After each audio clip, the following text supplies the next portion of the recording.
Welcome back to the Successful Diligence podcast. I am so excited that season 3 is here. I cannot believe we are in season 3 of the Successful Diligence podcast. Listeners, I never take you for granted that you show up, that you listen to the podcast, that you share, that you support, that you comment, that you send your voice messages, you send your emails. You are the best audience ever. And that is why I am so excited for tonight's episode, the first one of season 3, bringing an epic, amazing human being who is going to encourage you, inspire you, motivate you, maybe challenge you as well. And his name is C.L. King. Now, he has had a very deep life experience in many different dimensions. After experiencing abuse, neglect, and homelessness as a young child, CL was placed in group homes and foster homes throughout Northeast Ohio, USA. His foster mom, Ruth E. Plowden, told him that he could take all of the tragedies and all of the experiences that he had as a child, and he could use them either to make an excuse or use them to change the world. And after an honorable tour in the United States Marine Corps, CL, his wife, and 6 of his 7 children settled in Eastern North Carolina, USA. And he decided to not implement excuses, but to change the world one person at a time, one moment at a time. And over 3,000 students over the world have benefited from his story and his passionate, dynamic delivery. And he continues to be a highly sought after and requested speaker, both in person and virtually. He has distinguished himself as one of North America's most life-changing speakers, and you will understand why after this conversation, trust me. And the one thing that every audience leaves with, no matter the obstacle, no matter what you're going through, no matter where you came from, you can still make it, according to CL King. Welcome to the show. All right, man. I tell you what, I was just sitting here enjoying hearing all of that because you were delivering it with such dynamics. And thank you so much, Michelle, for taking time out of your schedule to allow me the privilege to tether my connection with yours. And I really do believe that this is a divine destiny on so many fronts. And so I thank you for having me. Listeners, you know I'm a big believer in providence. There are no accidents. Accidents are coincidences are really just God's purpose that he has chosen to remain anonymous with. And I know that with CL, it is a divine connection. It is a connection in purpose. But more than that, he is such a vessel for encouragement, motivation, wisdom, and really a good kick in the butt for you to get into action in your life to become the purpose and the destiny that you were created for in God, and really to become the best version of yourself. So CL, I'm singing your praises because I'm connected with you now. I'm familiar with you. I have seen you at work and in, live, and oh my gosh, it is just, you walk away so encouraged and energized. But for my listeners who are not familiar with you yet, tell us a little bit about who you are and a little bit about how you became who you are. Well, listen, I do believe that this journey that we're on in life, if you want to go fast, I suppose you could go alone. But if you want to go far, you definitely want to go together. And so I'm thankful that now I've been pre-positioned with people such as yourself, Michelle, and this powerful show that you're hosting to help me along my journey. And my hope is that I can help others in your audience in their journey. Almost 46 years ago now, born in the bitter cold streets of Cleveland, Ohio. I was born there, and I was born in adversity. And when I say that, I mean, it literally was like almost instantly my life faced so many variances and tragedies My mother was beaten by my father. She was hospitalized while she was pregnant with me. He beat crutches and broke crutches over her and sent her into early labor. And so that's how I got to come into the world in adversity. And that was a struggle. It was for her. And it obviously was for me trying to understand what the real normal was for a kid in this bitter cold world. And so by the age of 3, I was taken away from my mother, Michelle. And that was, I mean, crazy enough, I remember back at 3 years old, and I was put in my first foster home up in Pennsylvania. And all I remember is this big, huge field. It was a bunch of kids there. I think I was the only Black kid there. And it was so surreal wherever I was. And by the time that transition was set, I got back to Cleveland to live with my grandmother. And my grandmother had me from about 4 on till 9 or 10. And those years you would think would be better because my dad was there. My dad was in the picture. He wasn't married to my mother, but my dad was extremely abusive. And he came around and sometimes lived with my grandmother. When I say extremely abusive, when I say vividly, I vividly remember closed fist punches to the face, open hand slaps to a kid. That I remember one time. This is the most vivid memory of abuse I have from him. I was a very nervous child because I was beat all the time. So I had problems with my bowels, going to the bathroom, and being able to control it.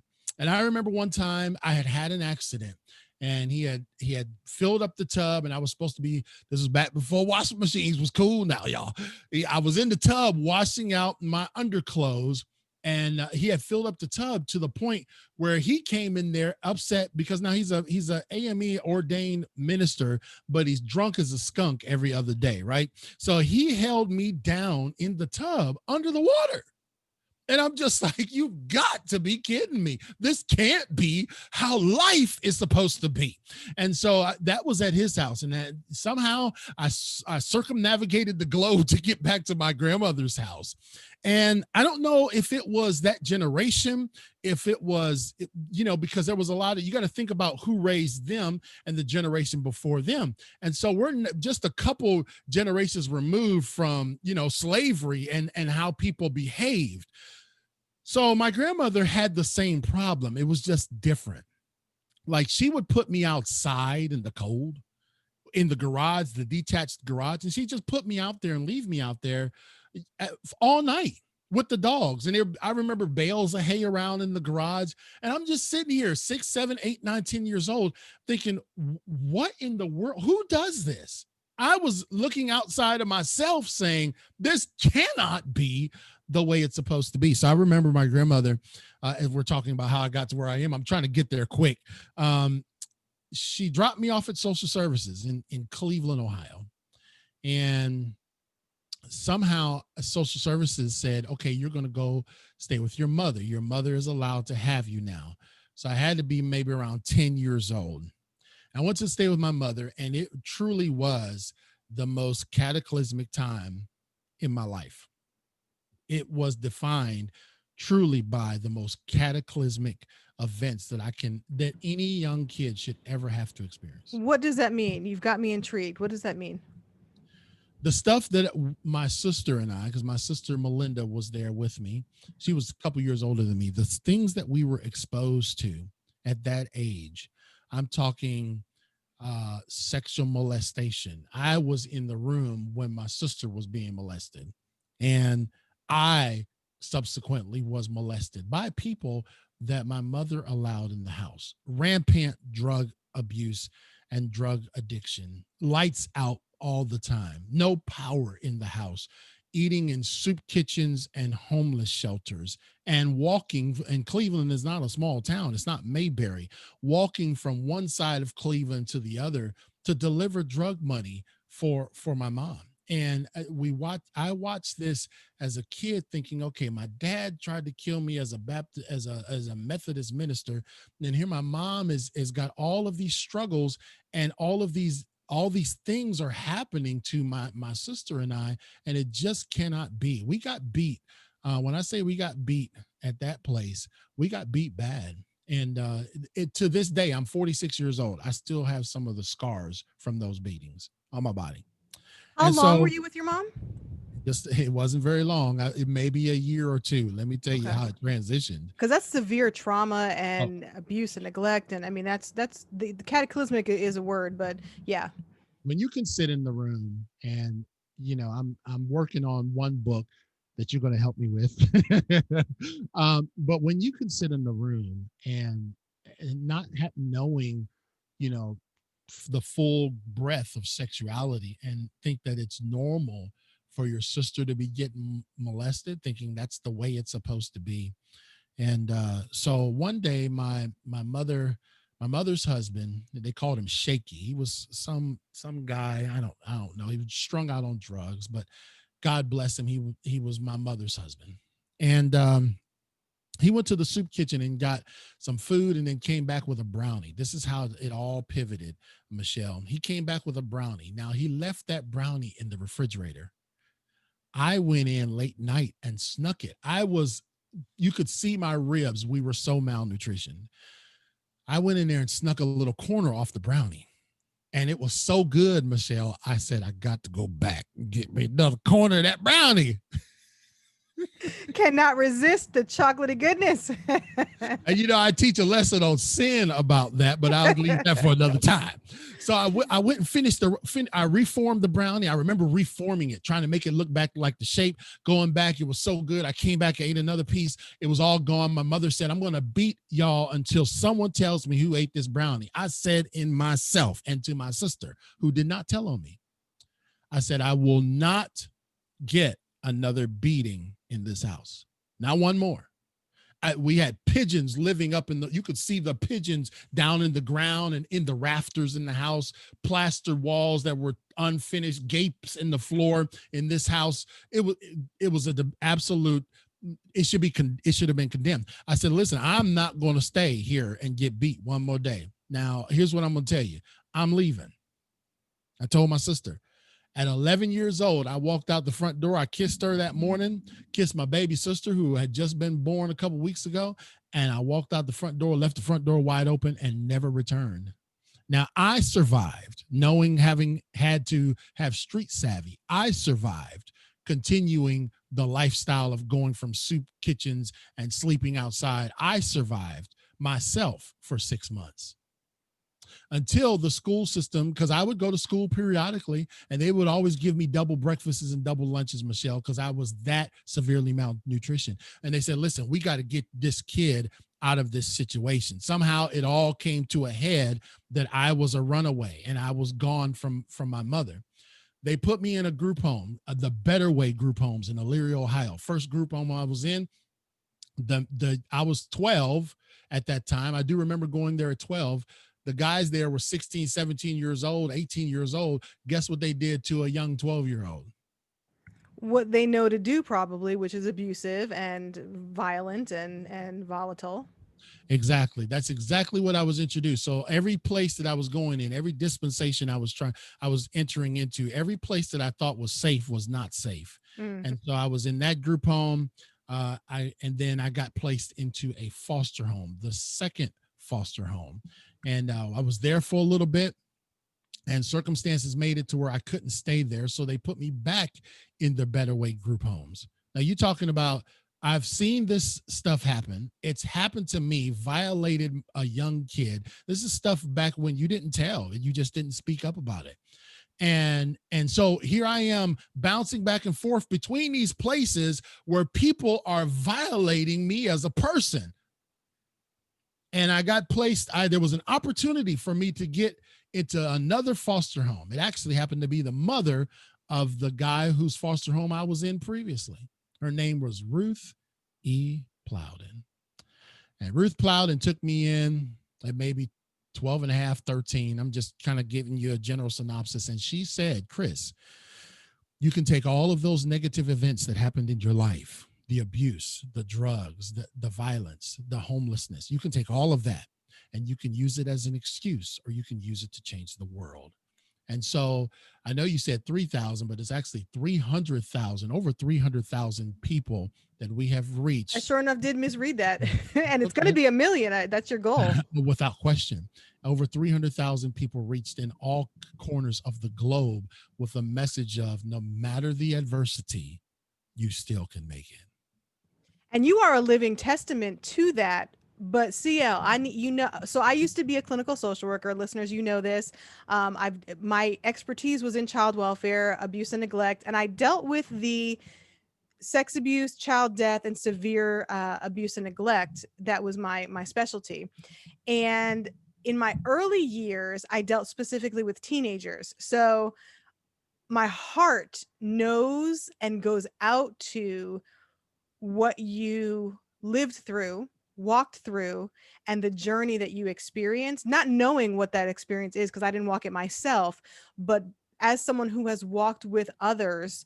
And I don't know that I have heard someone come out as strong and healthy minded as yourself. And so I want to go back a little bit just because I know that you're an orator and you can break it down and share some of the strategies and tips for people who have not experienced that depth and that level of trauma and experience, but who also can benefit from the experience, the wisdom, and the strategies and the knowledge that you extracted from that. So going back, because in utero, you were introduced to negativity, trauma, and hostility, right? So you came out and were birthed into that spirit, into that world. That was what you knew. That was normal, right?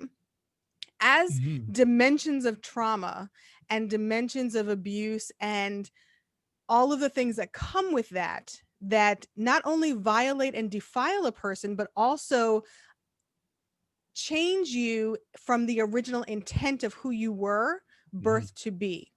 And so I want to uncover how you were able to tap into the strength of being to be able to say no more on that day, to know that when your father was holding your head under the water, that this is wrong, because a lot of people who are born into those circumstances, that's just normal. That's what it is. They don't even question it. So what was it that had you even consciously aware that this is not right, this is wrong, and that there can be something different? That's a great question. What a tremendous question, and this is why you're such a global sensation, because you know how to phrase questions very good. And so, thank you, Michelle. One of the things that I do recall vividly, I remember. I don't like beanies and weenies very much. I will eat them if that's what's on the table. They know not to put them on the table much here, because I remember eating at that soup kitchen one time. I think it was called Herman's or something like that. I was sitting there and they served you some beanies and weenies and they were burnt, and that's why I can't stand it, because that's why I thought, just forged in my mind. And I remember sitting there around all these hairy men and slumped over, just like you would imagine, big old wood table. It was just, the smell, the stench, and so on. And I said, man, it cannot end like this. I thought to myself, man, all these old people, men, homeless folks in here, and here I am in here, and I'm like, this cannot be the way it is. I think God had put in me, even throughout all of those times, a vision. Like I've had a vision of bigger things. I want to be an astronaut, or I want to do. I've always held in the back that no one could steal. They could steal. They could bring pain into my life. They could punish me, locking me up in the basement or out in the garage. They could do a lot of physical things to me, but they couldn't take away my vision. And I realized that once I had that and connected with someone that could allow that to manifest and to nurture it, that's what really accelerated things for me. I went from being a nappy head kid from the hood in Cleveland to leading missions trips with a church in a church of 2,500 members, and before I ever stepped foot in the Marine Corps. So it was a vision. Like, even in the contrast of it, like, I see this. This is not what I've envisioned for myself. And so, I didn't get a whole lot of training on parenting. Obviously, the parental training I got was all terrible. Should never happen. But I do think that was training for me to understand, okay, this is what I am not going to do to my children. Which sometimes is the most powerful lesson to learn. I'm a passionate advocate for leadership because I had such poor leadership in my life, but it taught me what not to do. And, I want to go back because clearly the way that you were fashioned as a person had the seed of resiliency in you. And what's interesting to me is that the theory of resiliency says that it only takes one adult person in a person's life that is a positive influence to change the trajectory of that child's life. And you had that. And what's interesting also to me is that, so I'm a person who tried to kill hope in my life Mhm. actively. And I would self-sabotage and try to kill hope. And God would not allow me to kill hope. And what's interesting to me is that despite what they did to you from the outside in, that inside out seed that was placed in you before you were formed in your mother's womb was not able to be touched, defiled, or killed. And that seed was what was growing throughout your childhood to finally stand up in full manhood to say, this is what I'm going to implement from my superpower of choice for my life. And I love that you were able to access that. Are there any sort of wisdom nuggets or strategies that you could tell someone who may be struggling with accessing that seed that is already inside of them, but they may not be consciously aware of, but they know I'm alive, I'm still here, so there's got to be some reason for me to be living? Well, I can tell you this: if I look at it, if I look at the architecture of that question, and maybe we can formulate an answer. One thing that I realize is that location and proximity was important. Okay, there are people who were sitting on the porches with the brown bags in the hood when I left 30 years ago, and when I go back periodically to visit, the same people sitting on the porch with the same brown bags. My point is that that could have very well been me. Okay. So when I liken my life to the sea turtle, the sea turtle was born in adversity. If it stays on the beach, it will succumb to the predators that are around it, right? So and what I encourage people, everyone has a dream. Everyone has a vision. All of us have giftings. And even if your current environment isn't conducive for those giftings to come alive, I challenge you to keep going toward them. So when you talk about the sea turtle, you see those bodies flapping, right? You see them scurrying to the water. Why? Because they're changing locations. They recognize that they can't stay there. That's why, like the little kid in the soup kitchen, CL King, before he was, realized that I can't stay here. And this is not my final destination. Even though at that time I was homeless, I didn't have anywhere to go. I was wandering the streets. I said, you know what? I'm going to find the trajectory to get me at least away from here. So Now, when you you recognize that you didn't fit in that environment. it wasn't for me. That wasn't the plan of God. Yeah. And even the next environment that you can get to may not be the final destination, because only one out of 1,000 to 2,000 sea turtles will even make it to adulthood. So it is a measure of tenacity. But man, continuing to push toward that dream. Now, what you said was actually, I think, the total nexus to the change was somebody saw that. Ruth Plowden and Paul E. Plowden, my foster mom and pops, they saw that and they said, okay, we're not gonna pick you up and put you in the water, but we're gonna tell you to keep swimming. And every time you see somebody drop off, you see another sea turtle get snatched up by a hawk, what we telling you is keep swimming. And even when you make it in the water where there's a whole different set of predators, they said, your destiny is this: Keep swimming. Don't get your eyes focused on all the negative and the things that are falling apart and all this. My foster mom didn't allow me to bring my past into the conversation. She said, you're not that Chris King anymore. You've got a totally different destiny. And it was because she nurtured that. She didn't hand it to me now. She was tough. My foster mom was a drill sergeant. She was tough, but she said, man, you keep swimming toward that water. So again, getting out of where I was important. And then finding someone to help nurture that was also important. That's why we can't do it alone.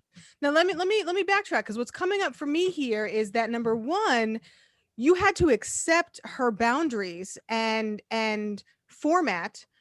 You had to accept that and fall in line. And the second thing that's really interesting to me is that you went into the Marine Corps. And so you responded positively to that discipline, healthy discipline, and the boundaries that she provided. But it makes me wonder, because, coming from a clinical background, when someone says, you're not able to talk about your past, you're not that person anymore, I understand the intent of that comment. I understand the sentiment behind that.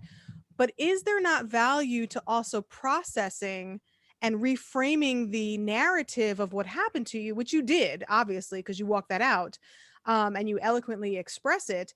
But how did you get to that reframe of that narrative? Because I'm sure it wasn't that way when she said that to you.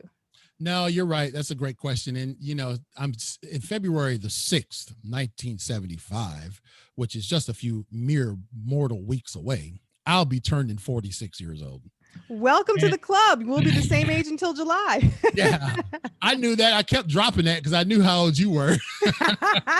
Look, I'm 46. It's the oil of Olay that keeps me looking young, and age is but a number. That's right. I didn't, let's just be, if I can just help your listeners, let me be just totally transparent. Can I just be totally transparent with you? Please, we tell the truth here on the Successful Diligence podcast. That's good. I haven't been lying thus far, but let me just help you guys out, because everything that after Ruth E. Plowden's house on the external would appear to be absolute success. I mean, I traveled to Plowden, England, helped co-lead a missions trip, talked to tens of thousands of people over in England, went into the United States Marine Corps, had an illustrious career, married my high school sweetheart, had 6 children with her and 7 total, settled here in a beautiful, expansive ranch. And God bless your wife for giving you those children. You know what I'm saying? But we didn't really deal with some of the dark times that I've had over 26 years of marriage. We never really dealt with it. You know why? Because I've been in leadership, I've been in ministry, I've been asked to teach and lecture and all these kind of things. So you were doing. All I was doing, but yet there were still some manifestations, not nowhere near like the manifestations of what I went through, but there were still some struggles, some inner dark struggles that I had, and I probably still have, that we didn't expose. So everybody sees Chris as this tough, rock solid cat that everybody calls on to do everything, but in reality, I got my own struggles. And it wasn't until just this year that my wife and I took the journey to go back to 30 years ago. And because she didn't even know some of the things that happened to me. She didn't know I was sexually molested until last year. And so you're right. You can by doing, you can put a good face on it. And I don't think I was a hypocrite or being fake, but I never dealt with, I went from going to hell in a handbasket with my mother and my family to someone guiding me to the direction I needed to go. But then I never got to process it. You're right. We didn't do groups and sit around and talk about it. It was just one of those things. And so I carried those dark elements of my childhood into my marriage. And for those married folks out here who have gone through maybe something similar to what I've went through, I don't have to give you a belabored explanation of what some dark times can be like. And let me just say, I've put my wife through some dark times because we didn't unearth and truly exhaust what I had brought into the marriage. I didn't molest my children. I didn't beat my children. I No, mean, but the root I of the tree is still there until you deal with it. And if you're an apple tree and you don't uproot and replant a peach tree, you're still going to produce apples. And I want to highlight something here because you're a strong Black man. And in the Black community, up until recently, and when I say recently, I mean the last 6 to 12 months, it has not been a primary source of the conversation for men in general, especially Black men, to talk about mental health, emotional trauma. right. Forget about sexual trauma. That, I mean, unheard of. And I honor you for being so transparent and also showing up in your own life for yourself and for your wife, regardless of the timeline, because we're all on a journey and there's different seasons and timings, and sometimes it takes that journey to be able to have the courage to face whatever it was, or to deal with whatever it was, and to process. So I honor you for that. And I want to ask you, when you were in the season of doing and becoming, right, emotionally, did you just put it in the self-conscious, and I mean in the unconscious, or were you aware of it but like, I'm not dealing with that right now? The dark side of CL King, yeah, it would manifest in different areas that would cause stresses and strains in my marriage, and to not deal with it with my wife, Before and marriage though, so like when you went into the yeah. Marine Corps, did that help you? Because there's anger, there's resentment, there's bitterness, there's all of those negative emotions that come, that are valid from your experience, that I can just imagine would come. Right. Was it that structure that you were given from your foster mom and pops, and subsequently the Marine Corps, and then the doing and the building and all of the things, was that part of what helped you sort of delay the processing?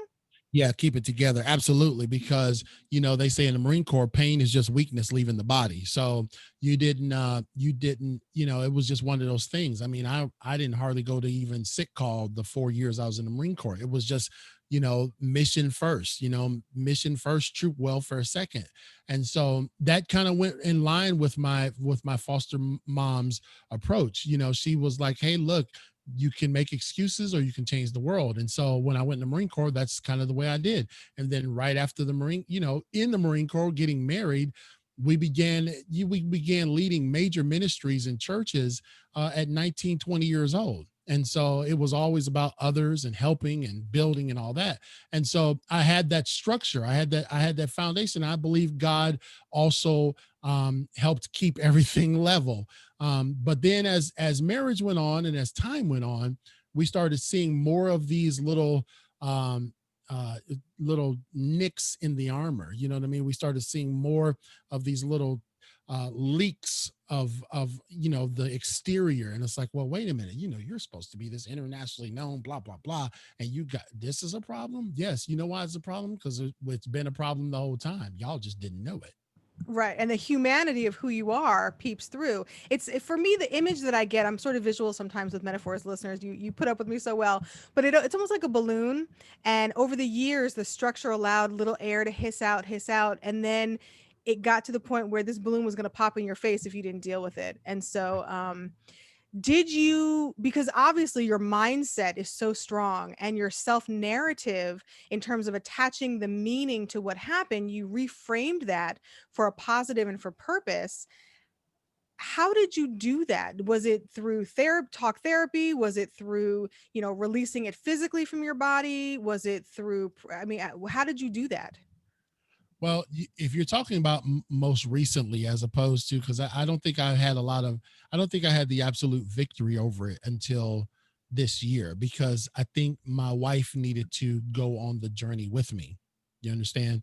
And so she looked at me as the rock, the strong husband, the Iron Man of the house.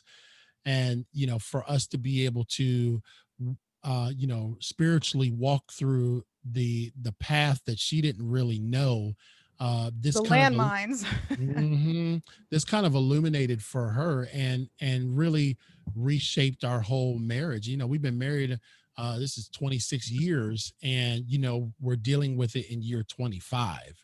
So, and I think because it's an embarrassing topic to talk about. You know what I mean? I was just dealing with some men the other night. I had a men's live, and one of the men that was on had gone through sexual abuse, and he was talking about the very same thing you're talking about. In the Black community, it's taboo to bring that kind of stuff up. And so in my world, there's this image. Church is the worst place to expose yourself. Let me just be honest with you, because I've been in multiple levels of leadership, almost top tier levels of leadership. And man, if you expose that you have a struggle, yeah, people will forgive you, but they're people and they're human and they will remember. And so, that wasn't necessarily the liberation that I needed to tell everybody in the church, hey, I got this, y'all don't understand, blah, blah, blah, and all these things. This is what precipitated maybe some of my humanity and failings. And so without taking my wife on the journey and saying, listen, honey, let's get some discussion going, and let's really peel back the layers of what happened to your husband.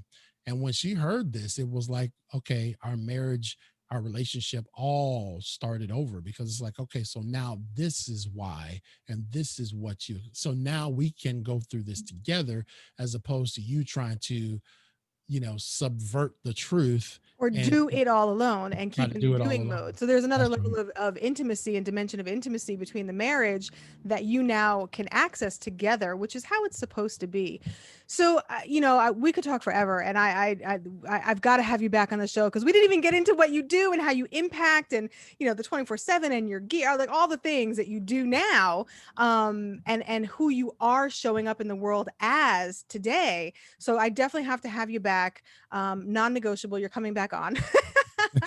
You won't have to negotiate at all. Just consider it done, Michelle. I love it. I love it. We're in agreement and alignment. I love that. But what That's really right. strikes me about your story, and about you as a person as well, the more I learn about you and hear about you and watch you and just experience, because you really are an experience. It's more than just It's watching an you. event.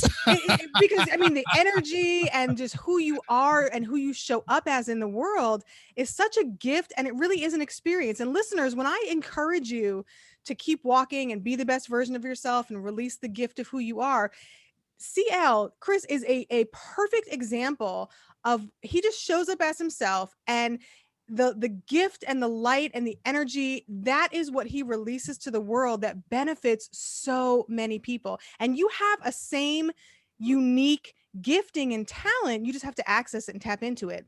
But what really strikes me about your story is the tenacity, the resilience, the humility, the grace, and the strength that just shine through your entire journey, because it takes a lot of courage to just simply show up every day, Mhm. especially with the circumstance and the situations that you had to endure, experience, and journey through. And we all have our own burden to carry. In the church world, we all have our cross to bear. We all have our own life to live, but there's a purpose if you are able to reframe that narrative and that mindset. And so I just want to honor you for that. And I want to ask, what are like one or two or three wisdom nuggets that you really want the audience to walk away from this conversation with? Well, I'm gonna give you two, or yeah, let's see. Them preachers, they be long with it. Yeah, I'm getting ready to close, and they ain't never closing. 2 hours later, you're like, You oh, know what I'm saying? And then 14 offerings later, right. but I understand, being a show host, I will employ brevity. The first thing that I would say to your listeners, who, by the way, you guys have to be top shelf to be following Michelle. This success narrative that she's propagating throughout the West and East Coast is really resounding. It's a resounding message that we need to hear. And for those who will hear me, I want you to know that I want you to connect with Michelle, because even just in this short amount of time that we've had, she has definitely injected more hope and faith than I probably have experienced all week, and that was last week. So we just starting out. So you set the bar very high. The first thing I would say is don't be afraid to generate. And when listen, that's all I'm going to say. Don't be afraid to generate. Oftentimes, people are holding back on their dreams because of the fear, because of whatever. Listen, just begin to generate. When there is so much potential now in this world, there are people out there, Michelle, in your audience, that are authors. There are people out there that are entrepreneurs. There are people out there that are supposed to start churches, and they have a fear of what it means to generate. That means that means now there's a different standard for me, and that now I'm failure could be looming around the corner. Listen, I can tell you from having my vehicles towed away one time when I was behind on payments, you know what? It's just stuff. But your dream and what's inside of you is what God placed there. But he wants you to make that generation. He wants you to get that thing rolling. And I want you to know in 2021, it couldn't be a better time to generate the energy and the kinetic movement for what you want to do in life. And I tell that to young people as well as adults. Do not be afraid to generate. There's something in you. You got a generator, and I want to command you and challenge you to make things begin to generate. And when you see, I started this podcast business and the speaking business. Michelle, 10 years ago, when I started my speaking business, I spoke to 8 kids that didn't care about a word I said. They was lit the head down.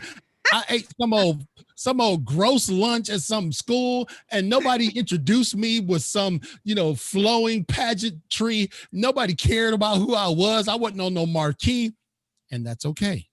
I said, I got to generate. I got to make something happen. This is my dream. This is my vision, and nobody's going to generate it for you, ladies and gentlemen. So don't be afraid to generate. The second thing I will say is this: in all that we've seen, and I'm not a politician, so I sometimes dabble in it, and I stick my toe in, and the water's too hot, and I get on out of there because that ain't my lane. Get back in your lane. Get back in your lane. That ain't my lane. People be trying to get me to do stuff. I'm like, yo, this not my thing. But here is what I will tell you. I want you to develop. Y'all ready? I'm giving this to you for free. I want y'all to develop a resistance to resistance. I want you to develop a resistance to resistance. Because guess what? When you begin to generate things, come on, I'm trying to help you. I'm laying it down for you. When you begin to generate things in your life, just like, man, I want to write this book, or I want to start this business, or I want to open up my weave shop, or whatever it is you want to do, you're going to meet resistance. It is inevitable. No matter how much you think you got your business plan and your whiteboard and all your other things, man, you're going to meet resistance. And here's what you need to do. You need to get the vaccine. You need to become resistant to resistance and say, man, I don't care if that door closes. I don't care if that door over there closes. I will find some scrap wood out in the lumber yard and build my own door and walk through it. See, because so many people told me no when I started this business, Michelle. It was resistance everywhere. Who is this CLK? Who does he think he is? Let me tell you something. Resistance is everywhere. But you got to develop the resistance to say, man, I'm stronger than the things that's forcing against me. Come on, somebody. Greater is he that's in you. Yes. In the world. That's your 2 tips. Thank you so much. And even a resistance to the resistance from within. Because yes, it's coming from without, but even to the resistance of yourself and those limiting beliefs and that self-sabotage, developing a resistance and taking a vaccine for the inside resistance as well as the outside. I love that. Ooh, you got me all fired up. Do you know I almost quit my podcast at episode 98? I almost said I'm done with this because I have technical problems, the struggle with. Yeah. And I do my show live. So I've had some blunders of shows. I mean, just train wrecks. And I'm like, man, forget this. I'm a speaker. I'm not a DJ. I'm not a podcast host. And I read the guys did this teaching because I was ready to just throw in the towel. And he said, don't give up on anything till you've done it 100 times. And I was like, all right, well, let me get to 99. I got two more. Got to 100. I was ready to close it out. And then all of a sudden, people from all across the world started contacting me and said, I want to be on your show. How do I get on this thing? I Because said, you're in man, the right lane. if I had stopped at 99 or 98, I would have never met you. That's true. That's very true. Because we met in a podcasting group. So that's very true. See? And so, yeah, I had to take my own medicine and develop a resistance to everything that was working against me. So, yeah, that's what I would say to your very, very gracious and amazing listeners. Well, I mean those two things were powerfully profound, and that is not even the typical wisdom nuggets that you drop. So I cannot wait to bring you back on, listeners. I know you are just chomping at the bit. So if my listeners are like, I can't wait till the next episode, I've got to connect with him. I've got to get more. I need to hear him, see him, connect with him. Where can people find you?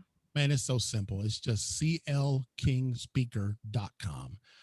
clkingspeaker.com, and from there you can link to everything that we have: Facebook, Instagram. We're all over the social media, but The podcast as well. the podcast is linked there as well, and we've got a podcast that we are going to have you on Yay. February the 2nd, 4 days before my birthday, and so we're looking forward to that. We're going to do that in the live environment, Michelle, so it's going to be off the hook, sister. That's going to be epic. And so, yeah, clkingspeaker.com. And of course, we do professional speaking for, churches, youth groups, schools, community centers, organizations of all different types and makes and models. So maybe next time when we get together, I can elaborate a little more on that stuff. And virtual events as well. Yeah, we'll get more into the detail about what you do, but this was really to introduce you to my audience for who you are. And so I'm just so grateful that we have connected in purpose, and that we are connected in purpose, that you will be coming back to share more, and that we could coordinate all this because we're in different time zones and all the things. I'm just so grateful for you. Thank you so much for coming on tonight. Well, God bless you, and thank you for having me. I appreciate it. And listeners, as I always say, keep walking, always, always keep walking, because if you continue to walk, you will reach your destiny, you will reach your destination, you will arrive at your purpose. And on the journey, I encourage you to always, always choose gratitude.